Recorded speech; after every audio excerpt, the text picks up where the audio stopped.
what's going to happen is robots will be able to do everything better than us, including, all of us, This is really like the scariest problem to me, I'll tell you. There's like something like 12% of jobs are transport. Transport will be one of the first things to go fully autonomous. But when I say everything, like the robots will be able to do everything. It's definitely going to be outside of human control. The thing that's going to be tricky here is that it's going to be very tempting to use AI as a weapon. It's going to be very tempting. In fact, it will be used as a weapon. The danger is going to be more humans using it against each other, I think, most likely. That'll be the danger. But we do want a close coupling between collective human intelligence and digital intelligence. And Neuralink is trying to help in that regard by creating an interface between, a high bandwidth interface between AI and human brain. And that AI risk is, I guess, there's sort of a benign AI, and that we're able to achieve a symbiosis with that AI. A suggestion for what the optimization of the AI should be, what's its utility function. You have to be careful about this, because if you say maximize happiness, and the AI concludes that happiness is a function of dopamine and serotonin, so it captures all humans and jacks your brain with large amounts of dopamine and serotonin. Like, you can think of like the future as a set of probability streams that branch out and then converge, collapse down to a particular event, and then branch out again. And there's a certain set of probabilities associated with the future being positive, and different flavors of that. And at OpenAI, we want to do whatever we can to guide, to increase the probability of the good futures happening. I really think we need government regulation here, just because this is, ensuring the public good is served. Because you've got companies that are racing, that kind of have to race to build AI, or they're going to be made uncompetitive. Essentially, if your competitor is racing to build AI and you don't, they will crush you. That's where you need the regulators to come in and say, hey guys, you all need to really, just pause and make sure this is safe. And like when it's cool and and the regulators are convinced that it's safe to proceed, then you can go. But otherwise, slow down. You kind of need the regulators to do that for all the teams in the game.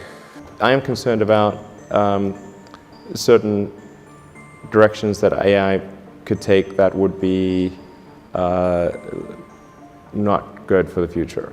And so if we create some digital superintelligence that exceeds us in every way by a lot, it's very important that that be benign.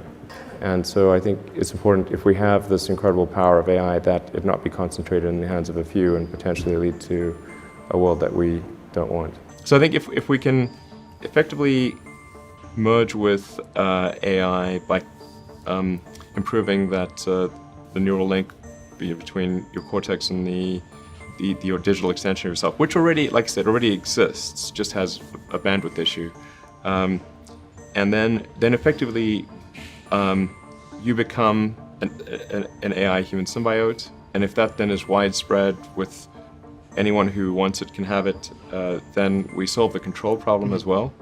We don't have to worry about some sort of evil dictator AI, because kind of we are the AI collectively. That seems like the best outcome I can think of. I think the right emphasis for AI research is on AI safety. We should put vastly more effort into AI safety than we should put into advancing AI in the first place, because it may be good or it may be bad, and it could be catastrophically bad. You really want to emphasize safety. So I'm not against the advancement of AI. I want to really be clear about this. But I do think we should be extremely careful. And if that means it takes a bit longer to develop AI, then I think that's the right trade-off. We shouldn't be rushing headlong into something that we don't understand. You don't know what the path is. There's no map. By its nature, it's unknown, which means you're going to make false moves. A company is essentially a cybernetic collective of people and machines. That's what a company is. And then there's different levels of complexity in the way these companies are formed. And then there's this sort of like a collective AI in the Google search, where we're all sort of plugged in as like nodes on the network, like leaves on a big tree, and we're all feeding this network without questions and answers. We're all collectively programming the AI, and and Google plus all the humans that connect to it are one giant cybernetic collective. This is also true of Facebook and Twitter and Instagram and all these social networks. They're giant cybernetic collectives. The merge scenario with AI is the one that seems like probably the best. Like if you can't beat it, join it. Okay, I mean, I do want to emphasize that this is not really something that I advocate, or this is not prescriptive. This is simply, hopefully, predictive. Because people sometimes say, well, like this is something that I want to occur, instead of this is something I think that probably is the best of the available alternatives. So I think we must have democratization of AI technology and make it widely available. And that's the reason that obviously Yumi and the rest of the team created OpenAI, was to help with the help spread out AI technology so it doesn't get concentrated in the hands of a few. Now, if we can have a third layer, which is the AI extension of yourself, that is also symbiotic, and there's enough bandwidth between the cortex and the AI extension of yourself such that the AI doesn't de facto separate, then that could be a good outcome. That could be quite a positive outcome for the future. Well, I like the definition of the AI should try to maximize the freedom of action of humanity. Maximize the freedom of action. Maximize freedom, essentially. Overall, I think, we are headed to an interesting and different world.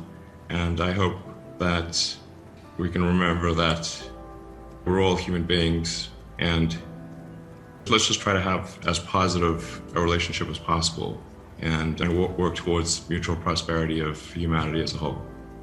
It's kind of like, how much smarter are you with a phone or computer than without? You're vastly smarter, actually.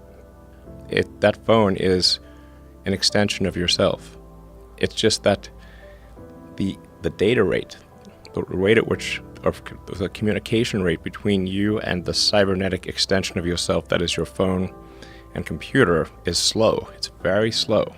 You will be essentially snapshotted into a computer at any time. If your biological self dies, you could probably just upload into a new unit, literally. It could be terrible, and it could be great. It's not clear. But one thing is for sure, we will not control it.